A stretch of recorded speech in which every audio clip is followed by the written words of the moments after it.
eu sou profeta de morte. Aí eu falei, eu sou de vida. Aí ela disse assim pra mim, ó, eu quebrei um pacto hoje. Eu tenho um testemunho de vida, né? Antes de eu começar a cantar, eu morri. Como assim? Ainda não está inscrito no canal, se inscreva-se já e acione o sino das notificações para não perder nenhuma novidade. Graça e paz, meus irmãos, sejam todos bem-vindos a esse humilde canal. Cassiane Santana Santos Maiães Guimarães, nacionalmente conhecida como a cantora Cassiane, nascida em Nova Iguaçu em 27 de janeiro de 1973. É uma cantora pentecostal, brasileira e do gênero da música cristã contemporânea, com uma carreira de grande sucesso, incentivada nos caminhos do Senhor pelos seus pais desde pequena. Ela cresceu levando e alegrando a Deus, porém algo veio atrapalhar o chamado e a missão da cantora. Quando tinha apenas 11 meses de vida, Cassiane contraiu uma doença cuja causa ainda não foi esclarecida. Durante uma de suas crises, sua mãe a levou ao posto de saúde em Nova Iguaçu, aonde supostamente foi declarada morta. A cantora relata que foi ressuscitada por intermédio da oração de um membro da igreja, qual ela pertencia, atribuindo assim, meus irmãos, a Deus a esse milagre. Você que clicou nesse vídeo, Deus abençoe muito a sua vida, a sua casa e toda a sua família. Uma pessoa foi paga com a quantia de um alto valor para tirar a vida da cantora gospel Cassiane. Veja como o mundo odeia nós cristãos, irmãos. Esse é um assunto de arrepiar, um assunto forte, e eu peço encarecidamente que vocês fiquem nesse vídeo até o final. Cassiane compartilhou uma experiência impactante. A famosa e renomada cantora gospel testemunhou sobre o livramento que recebeu de Deus. Segundo Cassiane, ela descobriu que uma mulher envolvida com magia negra havia sido paga com a quantia de R$80 mil para realizar um trabalho para ceifar a sua vida. Ao tomar conhecimento desse fato, Cassiane ficou surpresa, porém afirmou que confia no poder de Deus e que Deus é superior e maior do que qualquer feitiço ou bruxaria sobre ela. Confira um trecho emocionante desse forte testemunho, meus irmãos. Eu sou profeta de morte. Aí eu falei, eu sou de vida. Aí ela disse assim pra mim, ó, eu quebrei um pacto hoje. Eu falei, pacto de quê? Ela falou, porque pessoas vão até o centro e me pagam. Aí paga o quê? O pedido é pra alguém morrer. Irmão, eu peguei da mão dela o cheque, tava picado. O cheque era de R$80 mil. Eu falei, Jesus, tô valendo muito, hein? Aí eu falei, isso aqui era pra eu morrer? Aí ela falou, eu falei, olha, na próxima vez que pagarem, não rasga não, deposita no altar. Porque o Senhor vai transformar maldição em bênção. De vida, né? Antes de eu começar a cantar, eu morri. Como assim? Como morreu? Morri com atestado de óbito. Sério? Então assim, Como foi eu sou isso? o resultado de um... Ai, Deus, Eu eu sou o resultado isso. de uma profecia que minha mãe recebeu quando eu tinha 11 meses de idade. E ela tava com um atestado de óbito na mão. E meu pai foi chamado para fazer meu enterro. Mas como? Mas por quê? Eu tive uma enfermidade durante 12 dias minha mãe lutou comigo no hospital e os médicos não descobriam na época, né, o que eu tinha. E aí no 12º dia ela estava pela terceira vez no hospital. E isso eu ouço desde que eu nasci, né, desde que eu criança, que eu ouço. Mas minha mãe não era de contar testemunho na igreja, não. Eu ouvi, depois, eu comecei a ouvir o testemunho, depois que eu comecei a cantar, não depois que eu gravei. Quando eu comecei a cantar, é que eu ouvi o testemunho da minha mãe. Então, assim, lá para os meus 5, 6 anos é que eu ouvi a primeira vez. Mas, assim, aí meu pai tinha sido chamado para vir fazer meu enterro. A menina que acompanhava minha mãe estava grávida da minha 4ª irmã. Você estava no hospital e já estava lá, tinha atestado dado... de óbito. E no atestado de óbito foi escrito assim, por negligência dos pais, não atenderam a tempo, a criança veio a óbito.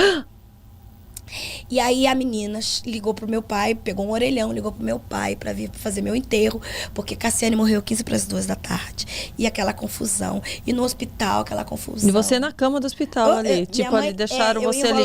Eu enrolada numa manta.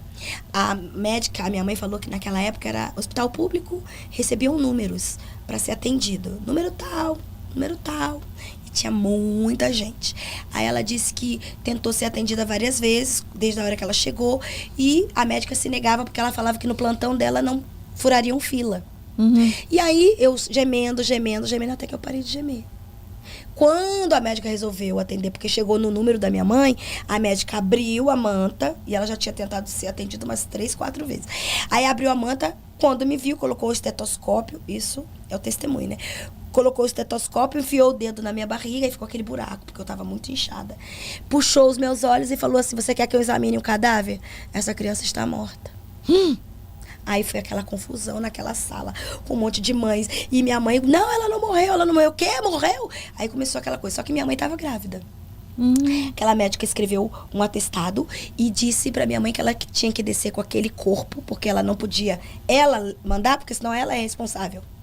Então ela tinha que descer com o corpo 2 andares num hospital público de Nova Iguaçu, no Rio de Janeiro, para entregar numa sala número tal e com o papel que ela tinha anotado. Quando ela desceu, a minha mãe começou a sentir mal. Aí, põe a Cassiane num banquinho do lado dela e a menina, porque a minha mãe andava com uma menina, o nome dela é Regina, ela tá viva até hoje. Uhum. Aí ia eu fazer uma entrevista com a Regina, pra saber como é que foi. Nossa. E aí ela é uma senhora, né, hoje. Na época ela parece que tinha 15 anos. E aí ela falou, Cassiane, eu coloquei você do lado da sua mãe começou a passar mal, desmaiando. E eu comecei a gritar no corredor, 2 andares abaixo, socorro, ela tá grávida, tá passando mal. Então, o povo do corredor ali, enfermeiros e tal, nem sabia o que tinha acontecido lá em cima. Uhum. Então, tinha um rolo com uma manta do lado dela e o pessoal atendendo sua mãe. Sua mãe melhorava e desmaiava de novo. Aí falava, liga pro Del, que era, né? Seu Del, que é o meu pai. Liga pro Del, avisa o Del. Aí, que horas tem? Aí, 15 para as 2. Fala que a Cassiane morreu 15 para as 2 e chorando e desmaiava. E vinham aí, verificavam a pressão dela. O que é aquele rolinho que tava do lado dela? Ninguém sabia, né? Aí a menina falou, Cassiane, foi uma luta ali. Até que sua mãe falou, quando ela se sentiu melhor, ela falou assim, cadê minha filha? Aí ela falou assim, tá aqui do seu lado. Aí sua mãe pegou você, ela fraquejou, porque ela grávida, você tava muito grande, de inchaço. E aí ela falou assim, eu quero ir embora daqui. E eu e ela fugimos daquele hospital com você no braço. Aí eu falei, gente, vocês são muito loucas. Ela falou, nós 2 fugimos. Na porta do hospital tinha ponto de ônibus. No primeiro ônibus que tava, entrou eu e ela. Pensa a confusão dentro do ônibus, porque eu gritando, falando que a menina tava morta, o povo não tava entendendo nada, sua mãe não tava sentindo nada bem, eu morrendo de medo dela cair e você. Vocês pegando o ônibus? Pegamos um ônibus. Aí ela falou, quando o ônibus começou a andar, o motorista ainda perguntou, quer ir pra delegacia? A menina falou assim, a Regina falou, Cassiane, eu virei pra sua mãe e falei assim, irmã Castalha, vamos parar na casa da irmã Janete? A minha mãe, fazer o quê? Ela morreu.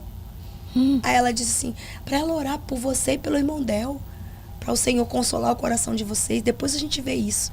Então, a 2, 3 quadras do hospital... E elas nem tentaram ali ouvir o coração, nada? Não, mas eu tava... Pô, a médica já tinha... Houve. Aí a menina puxou a sineta do ônibus, o ônibus parou na porta da irmã, que morava também na mesma estrada, né? Do hospital. Aí minha mãe desceu. Era 12 de janeiro. Ela falou assim, um sol terrível, Cássia. Muito calor. A irmã Janete estava, eu lembro como se fosse hoje, varrendo o quintal. Minha mãe me contando. Ela estava varrendo o quintal. Quando nós chegamos, a menina, a Regina, grita, irmã Janete! Era 12 irmã de Janete, janeiro também? 12 de janeiro. De quando você recebeu o negócio do seu pai, também foi na mesma data? 12 de janeiro. Ela, irmã Janete! Quando a irmã Janete olhou, Cássia, era muito calor. Ela viu eu com um bebê, ela me conhecia da igreja, um bebê enrolado até a cabeça. Ela olhou pra mim e falou, oi meninas, ô Castalha, virou pra mim, minha mãe me contando, virou pra mim e falou, minha filha, você não tá sabendo cuidar desse bebê. Esse bebê vai morrer sem fôlego. Um calor desse todo tapado. Aí, Cássia, nós viramos. Eu e a Regina começamos a chorar. E falamos, olha, a Cassiane morreu, era 15 para as 2 da tarde. E nós estamos lutando lá no hospital. E a irmã Castalha resolveu fugir. Aí ela, minha filha, entra. Colocou a sua mãe e eu pra dentro, com você no colo. Aí ela pegou, tomou você do braço da sua mãe, pegou um banquinho do quintal dela, apoiou você naquele banquinho. Começou a orar. E não, ela falou assim, Cassiane. Aí minha mãe falou assim, Cassiane, eu não fui ali pra ver milagre acontecer, não. Eu não sabia nem o que eu tava fazendo. Uhum. Eu só queria sair daquele lugar. Uhum. Porque eu falei, pronto, matou a minha filha, vai matar outra. Outro bebê que tá no meu ventre. Eu falei, eu quero sair daqui. Então eu saí, Cássia. Foi só isso. Eu entrei no ônibus e a menina veio atrás de mim. Aí a Regina foi. Eu entrei atrás da sua mãe. Porque eu ficava carregando a bolsa do bebê, ela grávida. E aí eu peguei, mas e aí? Ela falou assim, aí a irmã Janete colocou você naquele banquinho, virou pra mim, aí minha mãe falando, virou pra mim com a autoridade de Deus, falou assim, ei, Castalha, você esqueceu do Deus que nós servimos? Ele ressuscitou Lázaro depois de 4 dias. Se ele quiser, ele faz aqui e agora. Aí minha mãe falou, Cássia, eu não fui pra ver nada. Eu fui levada. Eu falei, ela é. Aquela mulher, Cassiane, falou 1 minuto. Você no banquinho, eu e a menina chorando ao redor. Ela olhou, foi lá dentro, pegou o óleo ungido e uma colher. Ela falou assim, Castalha, eu vou fazer isso, porque eu sirvo a um Deus que é dono da vida. Ele dá, ele tira, ele dá. Se ele quiser, ele fará.